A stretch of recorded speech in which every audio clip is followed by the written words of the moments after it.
দেশের বিভিন্ন জেলায় ভয়াবহ সড়ক দুর্ঘটনায় একদিনে প্রাণ গেছে 9 জনের, আহত অন্তত 15। সিরাজগঞ্জের শাহজাদপুরে অটোরিকশা নিয়ন্ত্রণ হারিয়ে ট্রাকের পেছনে ধাক্কা দিলে নিহত হন 2 যাত্রী। নারায়ণগঞ্জের রূপগঞ্জে ব্যাটারি চালিত অটোরিকশার সঙ্গে মাইক্রোবাসের সংঘর্ষে নিহত হন সাংবাদিক শাহরিয়ার হাসান আকাশ ও এক অটোরিকশা চালক। নরসিংদীর শিবপুরে বাসের চাপায় প্রাণ হারিয়েছে 3 বন্ধু, সাইফুল, আশিক ও অপু। খাগড়াছড়ির মাটিরাঙ্গায় মাহিন্দ্র উল্টে মারা গেছেন পরমিলা ত্রিপুরা নামের এক নারী। এইসব দুর্ঘটনায় আহতদের মধ্যে অনেকের অবস্থা আশঙ্কাজনক।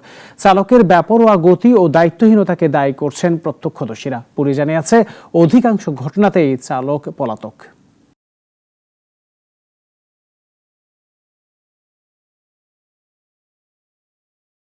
ওয়ালটন আবারও মিলিনিয়ার অফারে ওয়ালটন ফ্রিজ কিনে আপনিও হয়ে যেতে পারেন মিলিয়নিয়ার।